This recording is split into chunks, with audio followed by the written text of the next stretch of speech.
ST સમાચાર ભુજમાં રસ્તા પર નીકળવું બન્યું છે જોખમી। દાદા સાથે ઘર નજીક રસ્તો ક્રોસ કરી રહેલા પૌત્રને કારે મારી છે ટક્કર। અકસ્માતની ઘટના સીસીટીવીમાં કેદ થઈ છે। મોટા પીર રોડ પર મુસ્લિમ ચોકડી નજીક સર્જાયો છે અકસ્માત। ગંભીર રીતે ઘાયલ પૌત્રને સારવારથી ખસેડવામાં આવ્યો છે। દાદા સાથે પૌત્ર જઈ રહ્યો હતો। આપ જોઈ રહ્યા છો કે જે દ્વિચક્રી વાહન પર જઈ રહ્યો છે એ દરમિયાન જ પૌત્ર ઉતરે છે અને જવાનો પ્રયાસ કરે છે પાછો, ત્યારે કાર ચાલક તેને અડફેટે લે છે। આ દ્રશ્યોમાં પણ આપ જોઈ રહ્યા છો કે જે નાનું બાળક છે તે ઇજાગ્રસ્ત થઈ જાય છે। જે ગંભીર રીતે ઇજાગ્રસ્ત થતા તેને સારવાર માટે હોસ્પિટલ ખસેડવામાં આવ્યા હોવાની જાણકારી છે। થરાદમાં સમૂહ લગ્નમાં ઋષિ ભારતી બાપુનો હુંકાર। ભાજપ પ્રમુખના નિવેદન બાદ હુંકાર। અમુક પાર્ટીના પ્રમુખોને બોલાવવાનું ભાન નથી। ભારતી બાપુ ગેનીબેન પર આપેલું નિવેદન નારી શક્તિનું અપમાન। આવું નિવેદન સાંભળી મને દુઃખ થયું તેવું જણાવી રહ્યા છે। ખોટી વાત થાય એનો વિરોધ પણ કરીશ।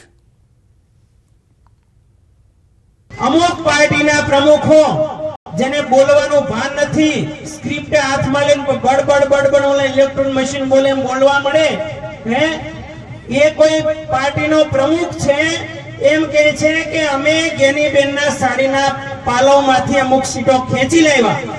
તમે આ એક નારી શક્તિના પાલવ સુધી હાથ નાખી શકો તો આ કેટલો અભદ્ર વ્યવહાર છે। તમારી માનસિકતા કેટલી નિમ્ન કક્ષાની છે, વિચારો તો ખરા। આ 40% આપણા સમાજના માતૃશક્તિ આ બાબતનો કડક વિરોધ કરવો જોઈએ। ગેનીબેન પર જગદીશ વિશ્વકર્માનું નિવેદન। ગેનીબેનના સાડીના પલ્લુમાંથી સીટો ખેંચી લાવ્યા।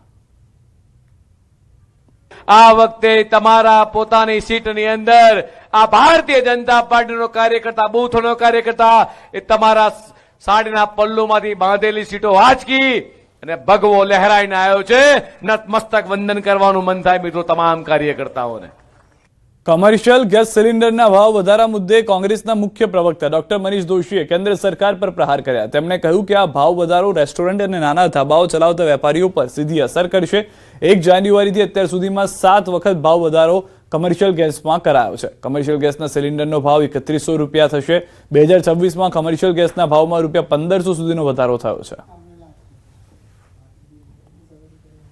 જે સિલિન્ડરનો ભાવ 1 જાન્યુઆરી 2026 થી શરૂ થતો હતો તે સમયથી લઈને આજ દિન સુધી 1 મે સુધીમાં 1500 રૂપિયા જેટલો વધારો, એટલે કે લગભગ બમણા ભાવ કોમર્શિયલ ગેસના કરી દેવામાં આવ્યા છે। આ જંગી ભાવ વધારો, બીજો ભાવ વધારો રાહ જોવે છે, કારણ કે સાહેબ ચૂંટણીમાંથી મુક્ત થયા અને હવે આગામી સમયની અંદર પણ મોંઘવારીનો માર માટે દેશની જનતાએ અને ગુજરાતની જનતાએ તૈયાર રહેવું પડશે। દ્વારકામાં સતત બીજા દિવસે પણ બુલડોઝર ગર્જના જોવા મળી છે। ગેરકાયદે દબાણો પર બુલડોઝર ફરી વળ્યું છે। પોશિત્રા ગામે સરકારી સર્વે નંબર 567માં આવેલ ધાર્મિક દબાણો તોડી પાડવામાં આવ્યા। પોશિત્રા ગામે સરકારી જમીનની 650 ચોરસ મીટર જમીન ખાલી કરાઈ। દ્વારકા તાલુકાના વરવાળા સ્થિત સરકારી જમીન સર્વે નંબર 51માં આવેલ धार्मिक दबाणों अंदाजित 15,000 चौरस मीटर जमीन खाली कराई। हजू पण डिमोलिशन कामगिरी यथावत। सबसे पहले वरवाला में और उसके बाद यहाँ पे पोचित्रा में तो सरकारी ज़मीन जो खाली की गई है वो तकरीबन 15,650 स्क्वायर मीटर की है और उसकी मार्केट वैल्यू तकरीबन 1 करोड़ 24 लाख है। ઉપલેટાના પડવલા ગામમાં ગંભીર ગુનામાં સંડોવાયેલા આરોપી સામે પોલીસ અને વહીવટીતંત્રએ કડક કાર્યવાહી કરી। આરોપી દ્વારા સરકારી જમીન પર બનાવવામાં આવેલ આશરે 1 કરોડ રૂપિયાનું ગેરકાયદેસર આલીશાન મકાન આજે ભારે પોલીસ બંદોબસ્ત વચ્ચે તોડી પાડવામાં આવ્યું હતું। ગત 30 માર્ચના જીવલેણ હુમલા કેસમાં સંડોવાયેલા આરોપીઓની ધરપકડ બાદ તપાસ દરમિયાન તેમની ગેરકાયદેસર મિલકતો પણ બહાર આવી હતી। મુખ્ય આરોપી હાલ ફરાર છે અને તેની શોધખોળ ચાલુ છે। અગાઉ આપવામાં આવેલી નોટિસ છતાં દબાણ દૂર ન થતા અંતે તંત્રે ડિમોલિશન કરી જમીન ખાલી કરાવી છે। ગેરકાયદેસર દબાણ હટાવવામાં આવ્યું છે। આ દબાણ સરકારી જમીનમાં લગભગ 300 ચોરસ વારમાં હતું અને એમાં આરોપી અલી મોહમ્મદ તૈયબભાઈ શેઠા દ્વારા લગભગ 1 કરોડની મિલકત ઊભા કરવામાં આવેલી હતી। હાલ જમાં આ આરોપી એક 307ના ગુનામાં ફરીથી સામે આવ્યો છે। આઈપીસી 307ના આરોપી અલી મોહમ્મદ તૈયબ શેઠા જેનું ગેરકાયદેસર મકાન રહેણાંક મકાન પડવલા ખાતે હોય તો એના આધારે ગ્રામ પંચાયત દ્વારા એ લોકોને 3 નોટિસ પાઠવી અને એમની પાસે જવાબ મેળવેલ છે। જવાબના અંતે એમની પાસે કોઈ એવા અધિકૃત પુરાવા ન હોય અને ગઈકાલે એમની નોટિસની મુદત પૂર્ણ થતી હોય આજે આ એમના મકાનની ડેમોલિશનની કાર્યવાહી હાથ ધરવામાં આવી છે. મારી ઉપર હુમલો કરેલો, મને જાનથી મારી નાખવા માટે, અને 2018ના ફાયરિંગનો ખાર રાખીને અમારી ઉપર ફાયરિંગ કરેલું, એની અમે ફરિયાદ કરેલી, એનો ખાર રાખીને મારી ઉપર હુમલો કરેલો હતો એને. પણ આની અંદર મને પૂરેપૂરો ન્યાય મળ્યો અને પૂરેપૂરો સંતોષ થયો. સુરતની સમાચાર. સચિન જીઆઈડીસી વિસ્તારમાં બાળકીની છેડતી, 11 વર્ષીય બાળકીની છેડતીને લઈને સ્થાનિકોમાં આક્રોશ. દુકાનદારે છેડતી કર્યાનો પરિવારનો આક્ષેપ. પ્રભુલાલ માળી નામના દુકાનદાર સામે નોંધાઈ ફરિયાદ. સચિન જીઆઈડીસી પોલીસે હાથ ધરી તપાસ.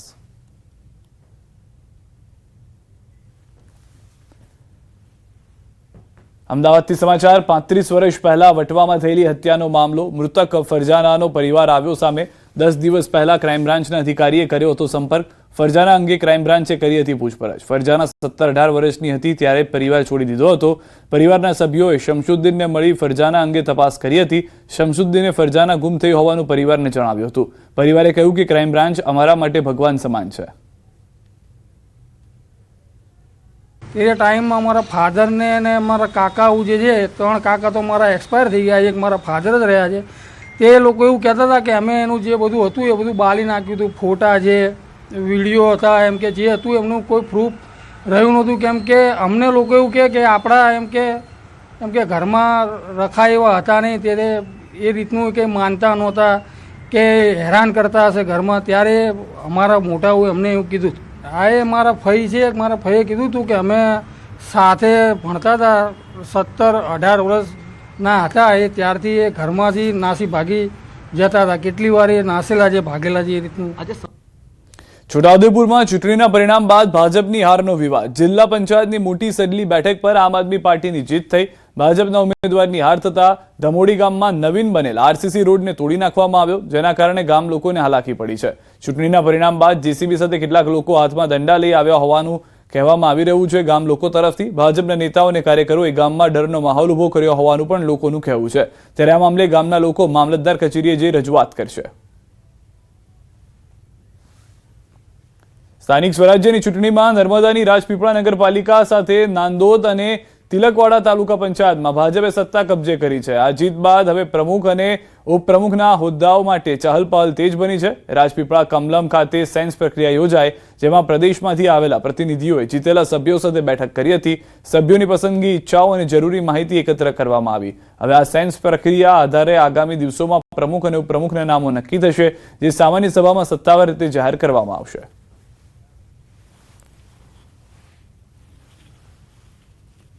સ્થાનિક સ્વરાજ્ય ચૂંટણીની અંદર હમણાં જ નર્મદા જિલ્લાની અંદર નાદોદ, તિલકવાડા અને નગરપાલિકા રાજપીપળા જંગી બહુમતી ભારતીય જનતા પાર્ટીનો વિજય થયો છે.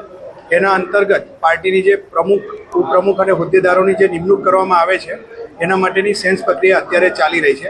એટલે પ્રદેશમાંથી જે નિરીક્ષકો આવ્યા છે એ લોકો અત્યારે જે અપેક્ષિત શ્રેણીના કાર્યકર્તાઓ હશે એમની સેન્સ પ્રક્રિયા ચાલે છે. વડોદરાની સયાજી હોસ્પિટલમાં જુનિયર અને રેસિડેન્ટ તબીબોની હડતાલ સમેટાઈ છે. સિક્યોરિટી, લાઇટ અને સીસીટીવી જેવી માંગણીઓ સ્વીકારતા નિર્ણય લેવાયો છે. ગાંધીનગરથી આવેલા અધિકારી સાથે બેઠક બાદ હોસ્પિટલ કેમ્પસમાં 60 બાઉન્સર ગોઠવાયા. પીએમ રૂમ, ઇમરજન્સી, ઓપીડી અને પીડિયાટ્રિક વિભાગમાં સુરક્ષા વધારાઈ. તબીબો પર હુમલા બાદ હડતાલ શરૂ